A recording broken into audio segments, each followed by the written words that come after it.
Working on Slasher Volume 1, Summer Camp, a game which, while not directly Friday the 13th, sure has a lot of the flavor of Friday the 13th without kind of, being right there on the nose. Correct. I mean, that's kind of what this set out to be was, it was my love letter to Friday the 13th. It was just so coincidental and serendipitous that he got my love letter.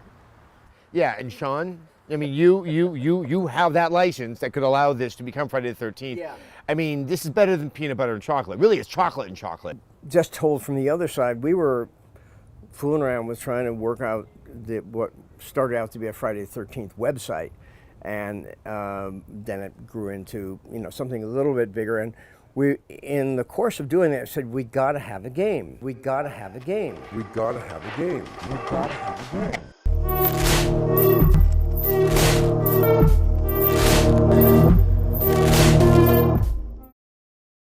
Today's the day of the interview. I'm trying my best to think of the questions I want to ask him. And this is so much harder than I thought it was going to be. Because I always had so many questions, and I thought when I finally had the chance to ask him that they would just be pouring out. But now that I actually have to write them down, it's actually, I'm drawing a blank here. I spoke with Riley from Slash and Cast, and he pretty much told me whatever he could think of, I've already thought of. Little does he know that I can't think of shit. I even spoke with Nidzum, another horror content creator, who literally didn't believe me when I told him that I was interviewing Victor Miller. So that's a plus. This is a lot harder than I thought. Look, there's so many questions people want me to ask. Some people are wanting movie questions, game questions, lawsuit questions, so many different ones that I just don't think there's any way that I could possibly ask all those questions. So I'm just going to do my best to round out everything, try to maybe touch a little bit of everything that people want to know, with obviously the game and the lawsuit being the main focus. I think that's the plan. The term deranged sociopath gets thrown around a lot by the media, but it really applies to my next guest. Starting today, you can see him in Friday the 13th, Part 8. Jason Takes Manhattan. Please welcome Jason.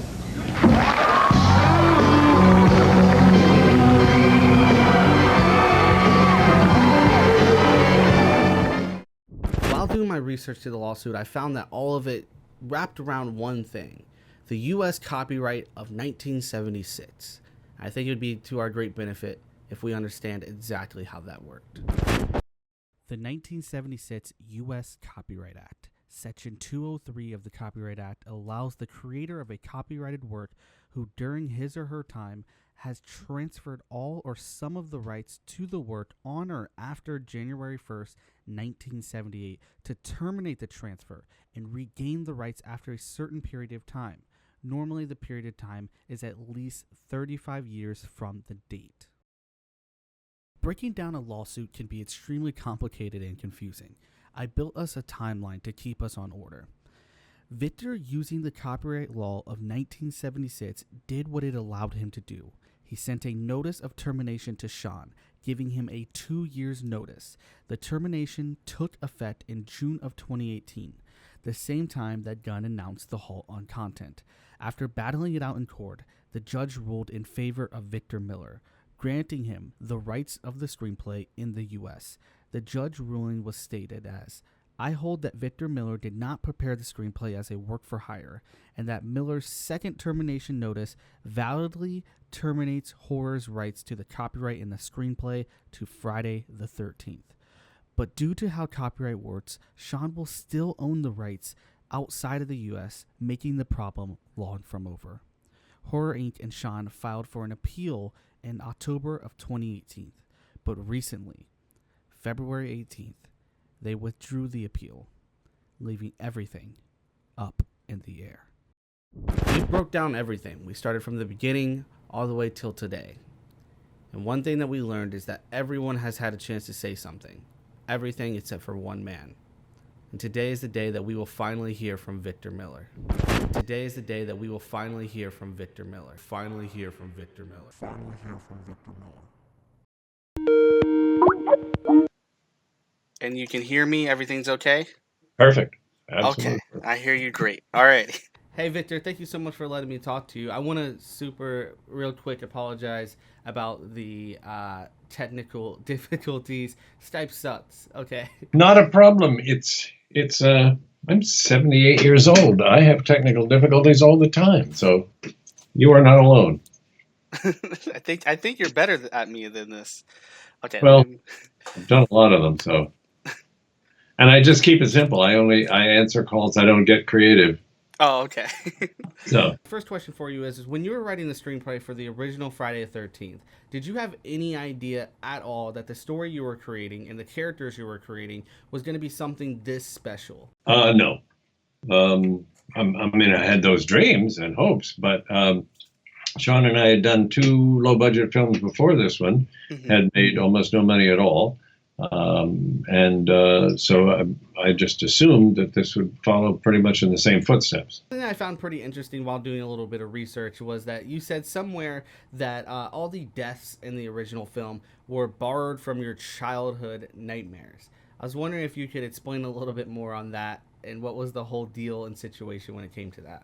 Obviously, when I was 8 years old, I was not thinking of being in the shower with a grown woman, but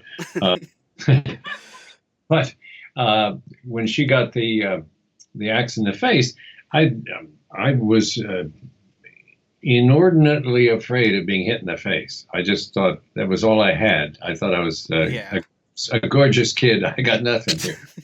So I didn't want to be hit in the face. And in Kevin Bacon's stabbing, that came because I had spent from 4 years old to 12 years old looking under the bed every night before I went to sleep to make sure there was no monster down there.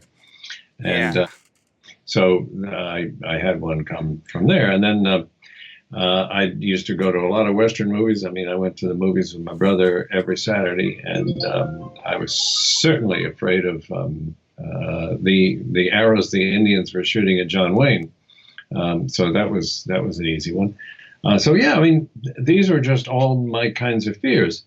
But the most important psychiatric connection is to Mrs. Voorhees, because she was the mother I never had. I mean, my mother would, as I have said in other interviews, my mother, if I had drowned in the lake, my mother would have said, "It's your fault for going in swimming without supervision." Yeah. So I finally gave myself a mother who said, "You let my son drown, you motherfuckers, I'm coming after you." And so that was kind of a dream, but I certainly wasn't aware of it. I was made aware of it like 20 years later by a shrink. Yeah. Much smarter than I was. Yeah. When I was looking into it, I was thinking like having those nightmares and then writing them into the story in such creative ways, like the boogeyman under the bed, or now Jason's under the bed. Like that was such a great way of like creating, like it brings a whole new meaning to write what you know, kind of, which I really liked. Right. Yeah. I mean, what else have you got? If you're not using your own shit, you're going to borrow somebody else's, and it's not going to be as good. Yeah. You should always come out of your own crazy, because if you just go around stealing from M. Night Shyamalan, you're screwed. Yeah, that's not like they say. Like Steven Spielberg, he had like a pretty bad father figure, so all the father figures in his movies were like not very good. So yeah, it's hard to write something you don't know. I mean, so if you haven't had a good daddy, it's hard to write a nice one. they say if you've never been in love, don't write a love story. Good advice. And if you've had your heart broken, do write one. Yeah, that's it. Turn a negative into a positive. I don't want to see boy meets girl, boy marries girl, boy has a wonderful life. Something that I found interesting is with the 2018 Halloween doing so well and being just loved by fans, can a proper 2019 Friday 13th film be done? The 2009 film was split. A lot of people hated it, a lot of people loved it, but can a actual good Friday 13th 2009 film exist? Where like the last reboot wasn't as good, where some people majority of people didn't like it, and then the rest kind of did. But can a 2019 proper Friday 13th film be done? Absolutely. Absolutely. It's a question of settling all the legal issues at this point. But yeah, no, it can be done and can be done well. Mm-hmm. That reboot was such a con job. It wasn't. I said, oh, they're going to remake my screenplay. Mm-hmm. Well, it clearly wasn't my screenplay, and so, but they publicized it as one. They said this is the reboot, Mm-hmm. and it wasn't. And so I said, well, don't I get a fee for the reboot? And they said no, because it's just technically, as far as the producers are concerned, it's just a sequel. Yeah. So they told you it was a reboot, and they told me it was a sequel, and they won. So at any rate, I think it can be done. It can be done well. There can be a prequel. There can be another part one. I mean, the sky's the limit as long as we get out of the courtroom. Okay, so this leads to my next question, because you're talking about the reboot. Another interesting thing is, I know that you've stated this before, but I was wanting to see if it has changed. Have you seen any of the Friday the 13th sequels? And if you had, what's your thoughts on them? I've seen a couple since then. And they are what they are.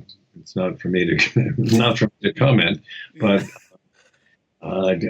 God knows. And I have respect for the fans, and what more can I say is that it is all up to the people who are sitting down with lawyers at this point, and I'm not one of them. I mean, just I have an attorney, Mm-hmm.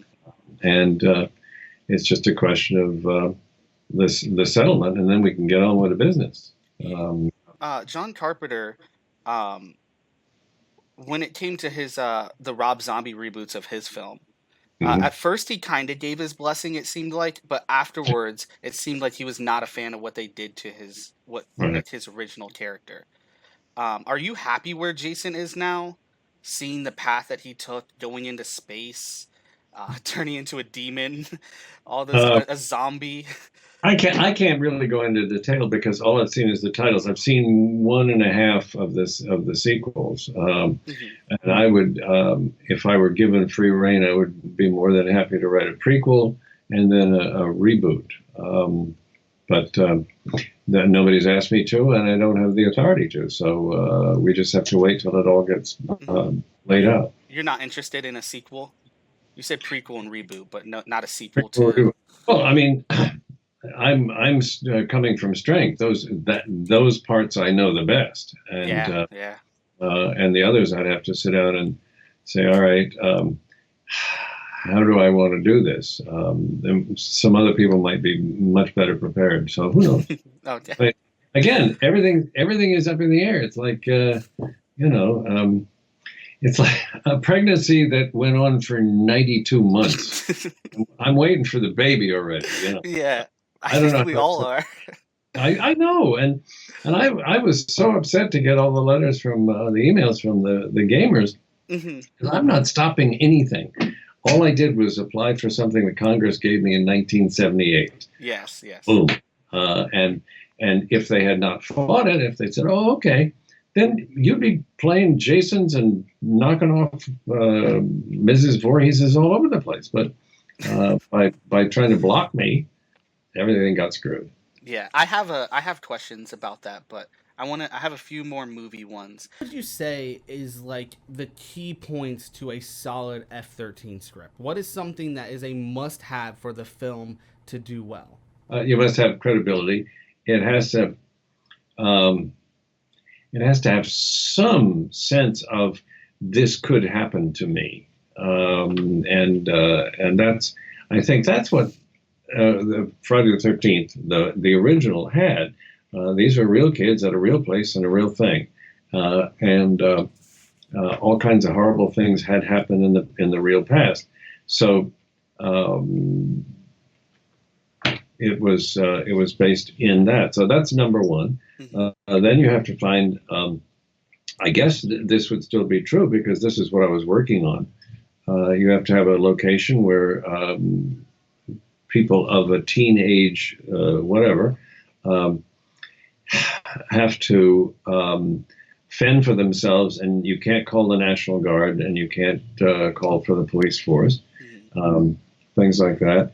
And then you have to be really creative and inventive about knocking them off in different ways.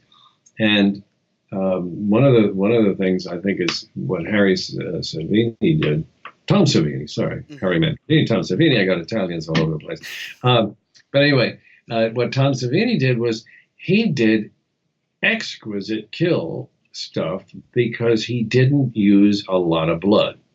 I mean, if you look at all of the other horror films that have come out since Friday the 13th and Halloween, they thought the key was to have much more liquid red. Yeah. And it's not that. It's the exquisiteness and the oh my God, I've never seen thisness, which is what Savini did. I think that's really important. You can't just say, well, we'll have a kill here and a kill there and a kill there, and they have to come out of something. And those are the most important things. And then I think, oddly enough, it has to. I think whatever the next one is, it has to have a strong moral core, which sounds very ironic coming from a person who went and killed all those people. But the audience has to say, yeah, right, in some ways he deserved that. They told him not to go, they told him not to go there. And what did he do? He went there. I mean, that's what I loved when I saw the original. I'd seen it in the studios and stuff, but when I went and saw it in a real movie theater, I loved the way the audience talked to the screen and said, "Girl, don't go in there." I love that. That might as well be theater because except you don't have live actors. But if it was a live actress, you'd say, "Do not exit stage right because it's not pretty over there." Yeah. And so you have to really sort of not pander to the audience, but engage them and say, "Hey, we're in this together. You want to be scared, I want to scare the shit out of you. Yeah. You want to be surprised, I want to surprise the shit out of you." So it is really that kind of bonding that has to go on. Because, if you don't like to be scared and adrenaline kills you, you don't want to go to a Friday the 13th movie. So this is the deal that we sign on to. You're going to pay us a shitload of money to come here and get scared. So it's our responsibility to not just drown you in blood, but to say, Jesus, I never thought anybody could kill somebody that way. Ew. Yeah. What's it like being one of the key reasons why such a supportive fan base like the Friday 13th community exists? Well, needless to say, it's an incredible mixture of emotions because there's pride, there's delight, there's love, it's all that. And then there's the sense that, I don't think I was dealt with fairly. Opinion, how well does Jason stack up against other horror icons? What is it about him that puts him up there with the top key players when you're talking about Michael and you're talking about Freddy and all those other ones? I like Michael Myers, but I never saw any of the sequels. And I got to tell you, I never even saw the Freddy Krueger movies. Because, look, who better to write Friday the 13th than a person who doesn't go to horror movies? I mean, because otherwise I'd be so jaded. And so I wrote what makes me afraid. And I'm happy to say that as a child and as an adult, I'm a scaredy cat. Gun Media, the publishers of Friday 13th, the game. Have you had any interaction with them at all? And if so, how was it? I've had no interaction with anybody at any of the gaming companies. My lawyer may have. I don't know because, but we can't really engage in any discussions with those guys until this whole thing is settled and everybody signs off. So I respect the game players, and I can't. I was bad at Pong. What can I tell you?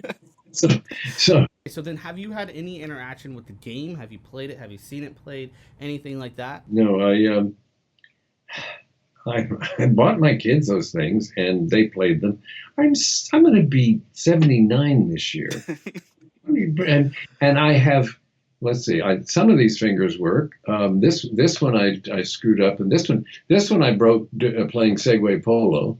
Okay. With Steve Wozniak, mind you, and these other fingers. Some are been.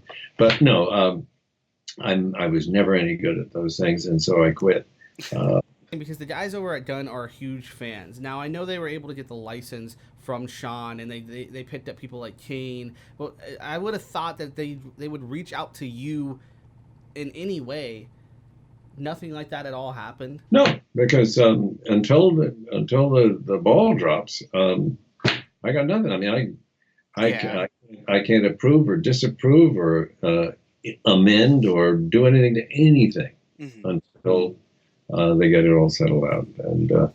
And that's always a problem when you're dividing up a pie, just like when you were a kid with your brothers and sisters. Yeah.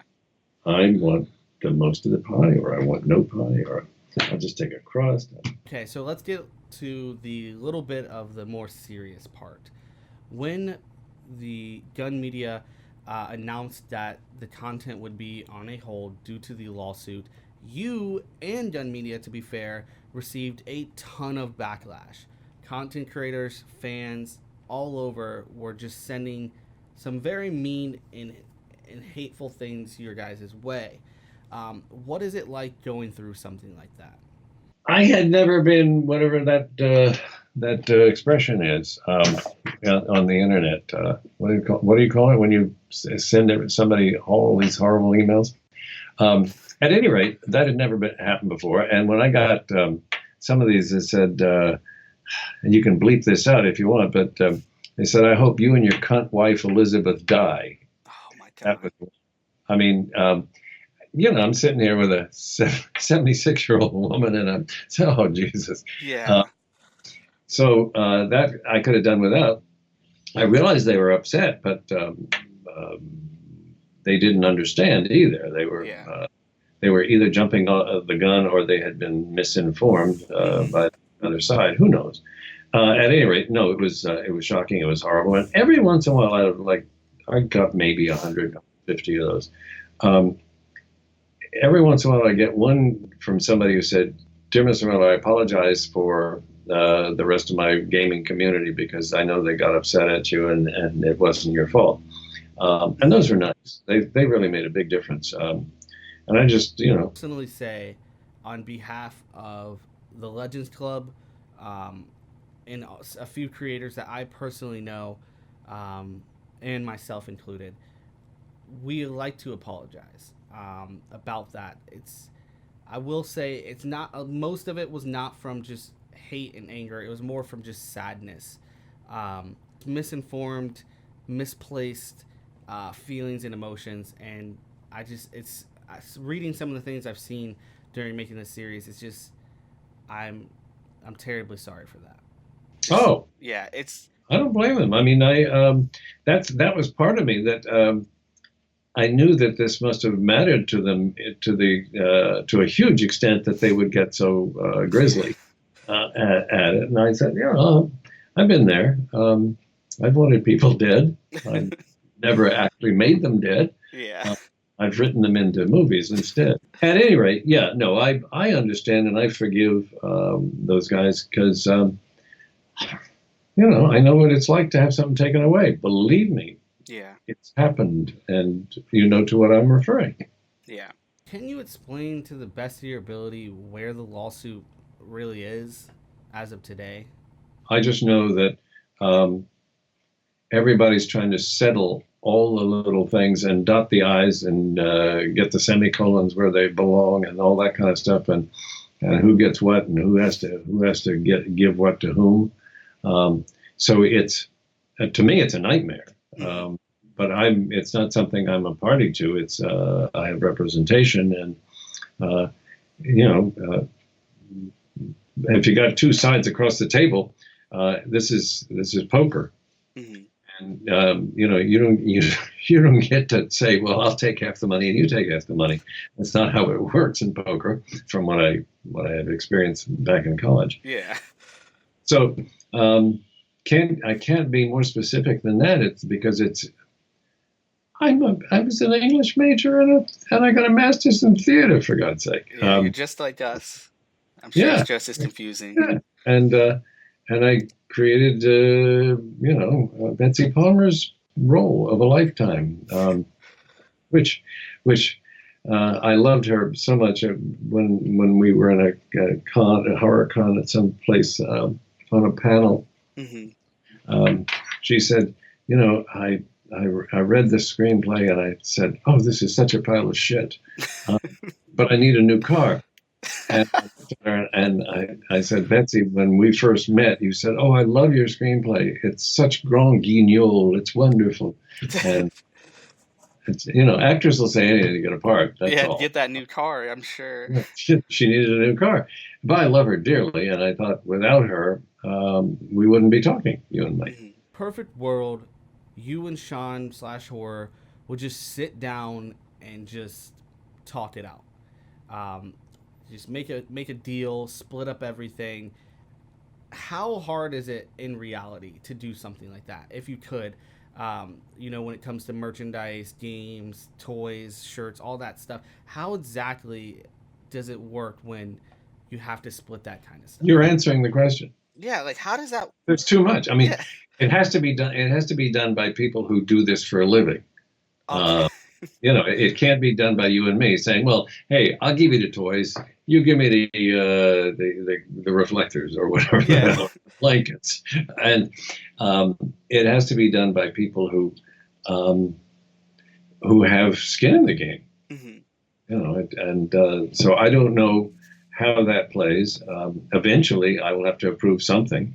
But I'm not. Believe me. So is it literally just like, okay, Victor, this is the amount that we agree on, so let me just give you this check, and then you'll make this percentage on all this other stuff forever. Is that what it is, or is it? I hope that's what it is. Okay. I mean, what you just said, but I have no idea. That makes the most sense to me. Yeah, me too. I mean, just leave me alone. Yeah. Leave me alone. I mean, it's time. You know, what can I tell you? It's but quien sabe. And then don't you only get it for U.S. and he has it international or something? Horror Inc. has it for international. Yeah. So is like, I mean, could we see like a Friday 13th that's only released in China kind of thing? Like, would that ever happen? Oh, don't make me go there. You've just given me a great idea for a Saturday Night Live sketch. But no, that would be, I don't know. At the very least, it would seem foolish to me, but I am not an expert in foreign filmmaking and all that kind of stuff. It's just. What did that poor guy say in California after they beat him half to death? Can't we all just get along? I don't know who spread those rumors, because boy, were they wrong. Yes, everybody wants to make a deal except Miller, because he's being a dick. Not the case. I'm just sitting here saying, "Hey, look, I got the copyright for the first one. Let's talk." These people have been dining out for over 30 years, and they don't want to part with a cent. So, what can I tell you? So, are you interested in just getting your piece of the pie and then just going off into the sunset, or do you want to be involved in more Friday 13th? I would love to be more involved. Yeah, and all of the above. And so, who knows? Maybe I will, maybe I won't. But I can't think of anybody better. I am not dragging my feet. No. Do you personally think that the game will ever see new content again? I do not know enough, but I certainly hope so. My God, I mean, that's fun. I've never written for a game before. I'd love to try. So that's so great to hear. Yeah, Okay, so that wraps up all my questions. I wanted to ask you if there's anything that you want to personally say to, like, obviously the people that sent a lot of hate your way, or if there is anything I missed that you want to talk about. But all is forgiven, and I want what you want. So only I want, it would be nice to go to my grave giving money to my sons. So I don't want to be a dick. You can use that as your the headliner. Your headliner. I don't want to be a dick. This is not my role in life. And what else can I say? I mean, I'm not trying to hurt anybody. Well, I want to personally thank you for doing this interview. One, it is insane that I'm talking to Victor Miller. And two, I'm so happy that you were willing to talk about this kind of stuff, as messy as lawsuits can be and stressful. I hope I did right by you, Victor. Run with it. I don't, I stand by whatever I said until my lawyer calls me and said, "You say what?" And there you have it. That is the truth about Friday 13th, the game. Is the game dead? No. Of course not. It's Jason Voorhees we're talking about here. He literally can't die. Have you seen the headlines of LeBron James interested in a Friday 13th movie? I haven't. I don't know what it means. Yeah, I don't either. They weren't paying any attention. They were making love while that young boy drowned.